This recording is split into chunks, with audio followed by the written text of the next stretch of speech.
Good morning बच्चों, मैं जितेंद्र कुमार शर्मा स्वागत करता हूं आपका आज की कक्षा में। आज की कक्षा में बच्चों हम पढ़ने वाले हैं कक्षा 3 की पर्यावरण अध्ययन की पुस्तक अपना परिवेश का 20वां अध्याय, जिसका नाम है संचार के साधन।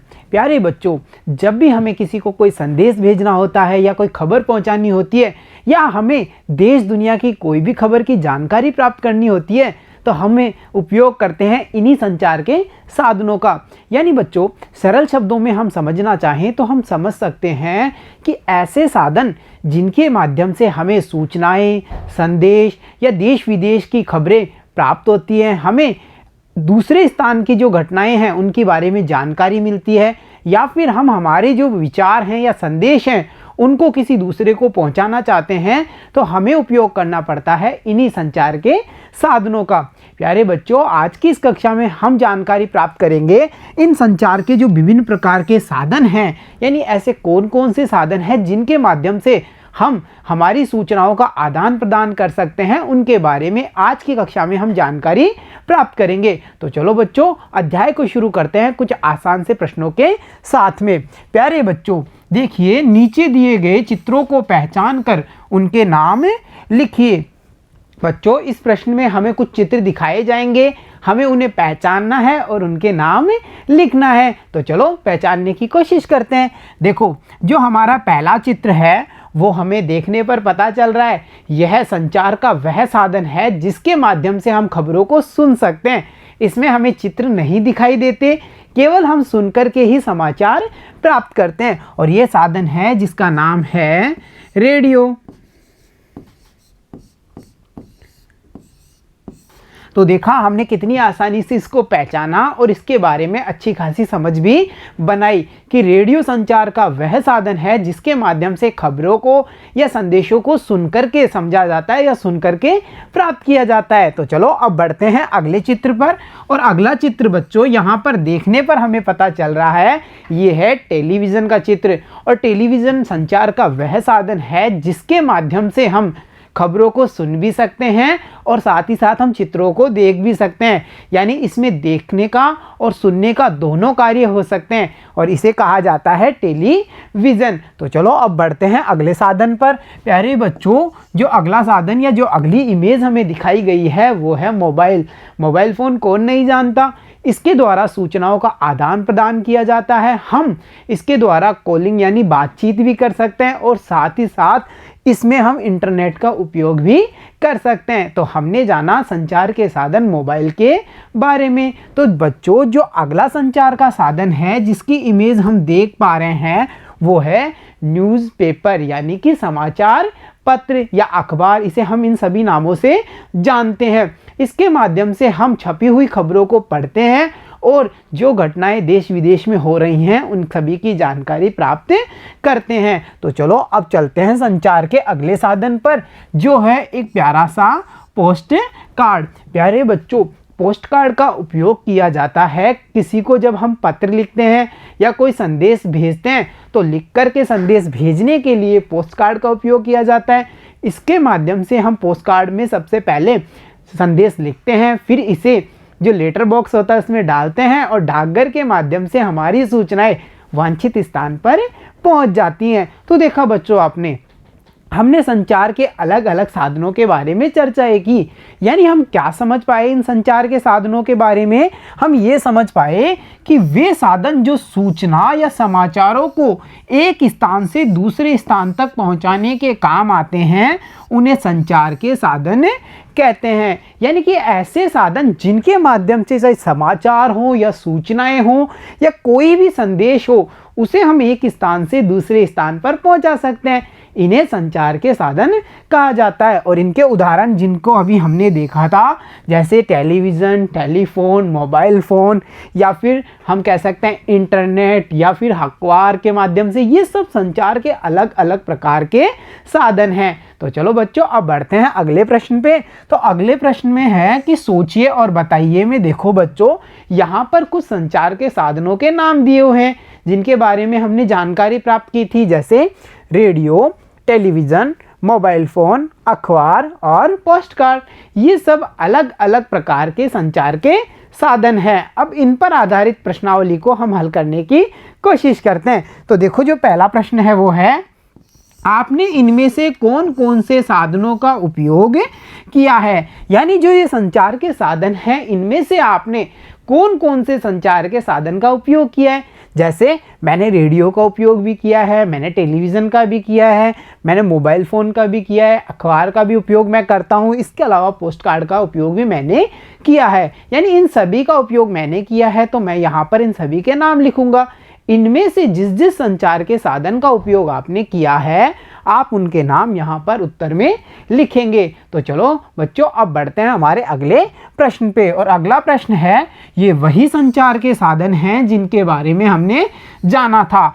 और बच्चों इन पर या इन संचार के साधनों पर आधारित जो प्रश्न है वो है कि इनमें से कौन से साधन के लिए बिजली की आवश्यकता होती है। यानी कि इनमें से ऐसा कौन से साधन है या कौन सा साधन है जिसे चलाने के लिए हमें बिजली की आवश्यकता पड़ती है।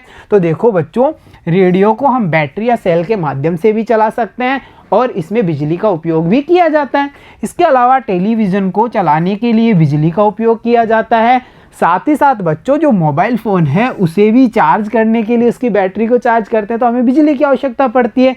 यानी हम कह सकते हैं कि रेडियो, टेलीविज़न, मोबाइल फ़ोन वे संचार के साधन हैं जिन्हें चलाने के लिए या जिन साधनों के लिए बिजली की आवश्यकता होती है। तो हमने इस प्रश्न का उत्तर भी बड़ी आसानी से दे दिया।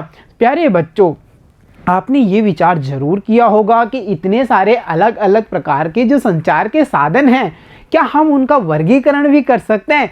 क्या हम उन्हें किसी भी आधार पर, उनके द्वारा सूचनाएं देने के तरीके के आधार पर या उनमें बिजली की उपयोगिता के आधार पर अलग अलग भागों में बांट सकते हैं क्या? बिल्कुल बच्चों, तो चलो हम देखते हैं इन संचार के साधनों का वर्गीकरण। और देखो कि संचार के साधनों को उनकी विशेषताओं के आधार पर 3 भागों में बांट सकते हैं। यानी कि हम उनकी विशेषताओं के आधार पर, अब वो कौन सी विशेषताएं होंगी उन्हें भी देखते हैं। जैसे ऐसे संचार के साधन जिन्हें केवल सुनकर सूचनाएं प्राप्त कर सकते हैं, यानी जिनके माध्यम से केवल सुनकर के सूचनाएं हमें प्राप्त होंगी, उन्हें हम पहले वाले भाग में रख रहे हैं। यानी ऐसे संचार के साधन जिनसे हमें केवल सुनकर के सूचना प्राप्त होती है।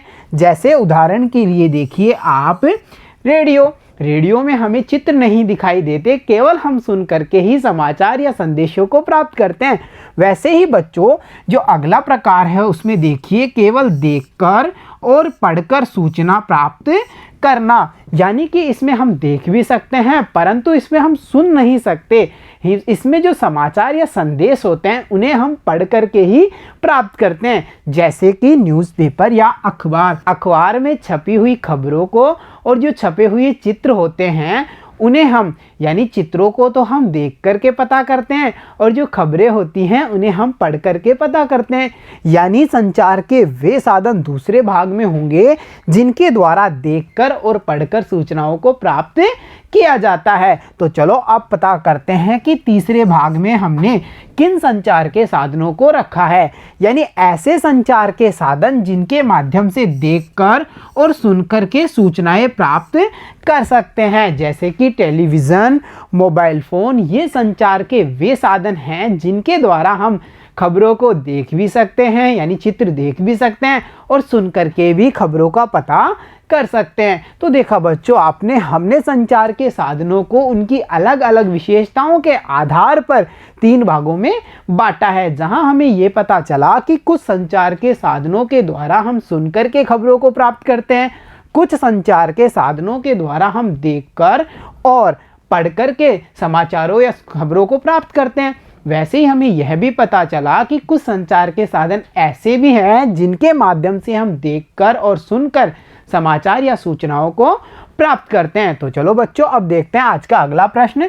और हमारा अगला प्रश्न है कि सूचना के साधनों को उनकी विशेषताओं के आधार पर वर्गीकृत करके तालिका में भरिए। सूचना के साधनों को, यानी कि संचार के साधनों को उनकी विशेषताओं के आधार पर हमें वर्गीकृत करना है और तालिका में भरना है। जैसा कि हमने पीछे वर्गीकरण देखा था विशेषताओं के आधार पर, तो अब हमें यहाँ पर केवल ऐसे साधनों के नाम लिखने हैं जिनके माध्यम से हम सुनकर के सूचना प्राप्त करते हैं।